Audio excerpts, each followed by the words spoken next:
It has been a crazy week for college football, and the transfer portal has gone berserk today. We saw Bo Nix enter the portal last night, Keaton Slovis this morning, Taquan Robertson later on today, and Texas A&M quarterback Zach Calzada.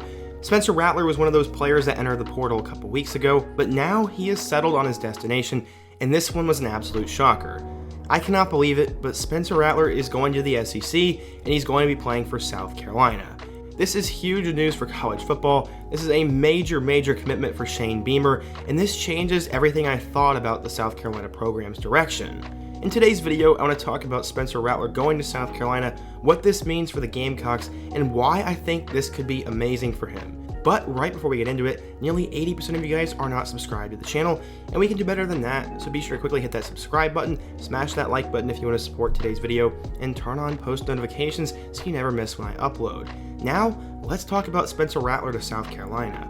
This is like my 10th video on the channel talking about Rattler, so I'm a little bit tired of saying the same story, but in case you didn't know, Rattler grew up in Phoenix, Arizona, and eventually went to Pinnacle High School. He became one of the biggest names in the country, not only for his talented play, but for his role on the popular TV show QB1. Love him or hate him, Rattler was a 5-star recruit, and he decided to take his talents to Oklahoma. As a freshman, he sat behind Jalen Hurts and completed 7 of 11 passes for 81 yards and 1 touchdown, and even got in during their loss to LSU. In 2020, Rattler would become the starter over Tanner Mordecai, and after a slow start to the season, he did pick things up. They lost to Iowa State and Kansas State early on, but they still managed to get to the Big 12 championship game, and then they eventually played Florida, where they absolutely killed them. After Rattler passed over 3,000 yards and 28 touchdowns through the air, he was considered the frontrunner for this year's Heisman, the #1 pick in the draft, and just the next great quarterback in Lincoln Riley's system.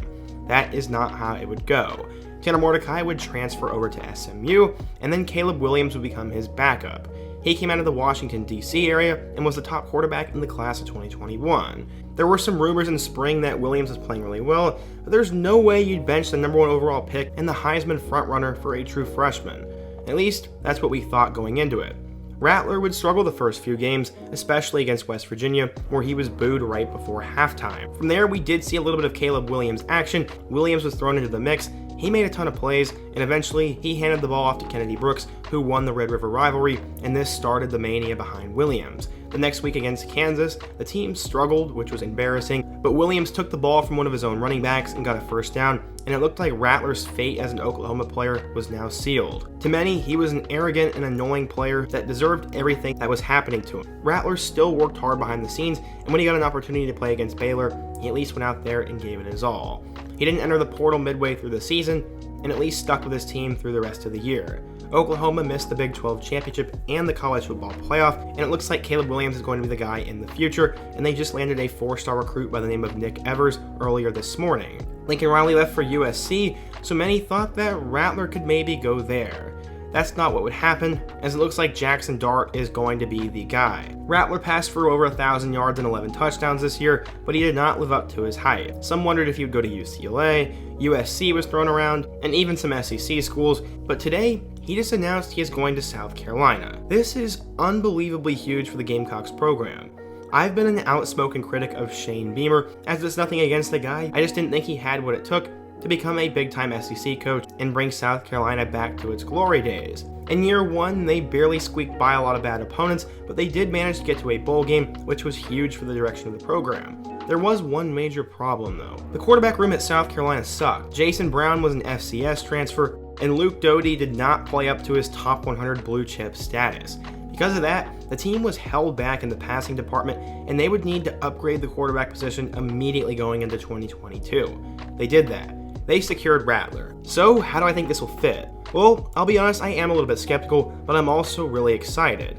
He's not going to be at one of the top SEC programs, but he will be playing against some of the better teams in the conference, will have a lot of nationally televised games, and an opportunity to play in front of a very passionate and awesome fan base. South Carolina's best running back just declared for the draft, but Kevin Harris should be back next year, and if he can play up to his 2020 form, we could see a 1-2 punch of Rattler and Harris, and then we're going to need some wide receivers to step up.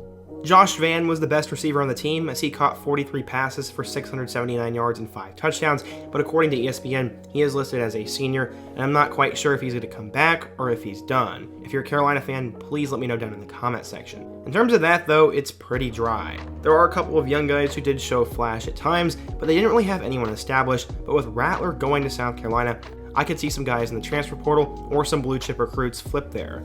I mean, who wouldn't want to play with Rattler at an SEC program and get a chance to be his featured guy? This changes the narrative around Shane Beamer. His quarterback play was terrible this year, but he just went out and landed arguably the second best quarterback transfer in the portal, and this is extremely big for recruiting momentum. Beamer was known as a great recruiter back in the day, getting guys such as Jadeveon Clowney and Marcus Lattimore, and Rattler will become one of his next big things. As I said earlier, South Carolina is not the most high-profile SEC school, so you won't have the constant extreme pressure that he would have at a school like an Ole Miss, Texas, or a UCLA. But he'll still get a chance to play against great competition on nationally televised games, and he'll get to save his career. I definitely am going to do a follow-up on this, but for now I wanted to quickly cover the news and bring you up to speed with what happened. As I was literally recording the video, we did get an update as Oklahoma tight end Austin Stogner will be joining him in Columbia, South Carolina. Stogner was a big-time recruit coming out of high school and has been the most productive tight end for the Sooners over the last 2 years. He's a projected high-end NFL draft pick at some point, and he looks like he could be the next Mark Andrews. As I previously said, he's going to be headed to South Carolina, where he will now probably be the go-to guy for Rattler. In total, Rattler's passed for over 4,595 yards, 40 touchdowns, and 12 picks over 3 years, and he has a connection to Shane Beamer. In case you didn't know, Shane Beamer was actually at Oklahoma last year, and after he did a terrific job, he was hired as the next head coach at South Carolina. As I said earlier in the video as well, Beamer was the recruiting coordinator a couple years ago and landed some big-time names, and this is just another one to add. When you take a look at South Carolina's schedule next year, there is an opportunity for them to have a big season with Rattler. In the non-conference, they play South Carolina State, Charlotte, and Georgia State, so those are 3 wins there. They get Georgia and Texas A&M at home, and then by far their toughest games will be at Clemson, at Florida, and at Kentucky. I'm not saying South Carolina is going to win the East or anything, but if the right pieces get around him and they take advantage of some momentum, we could see a big year for Rattler in the Gamecocks, and there's going to be a lot more that happens in the portal. All I know is this is pretty shocking, and it honestly came out of left field for me. I checked my phone, my friend sent me a message about it, and I could not believe my eyes, and immediately jumped to my mic and made today's video. What do you guys think though? Is this a good fit for Rattler? Who's the best quarterback in the portal? And how does this change the South Carolina program? Be sure to let me know down in the comment section. Smash that like button if you want to support today's video and Spencer Rattler's career, and check out all my other videos on the end screen. I hope to see you guys again soon, but until next time, peace.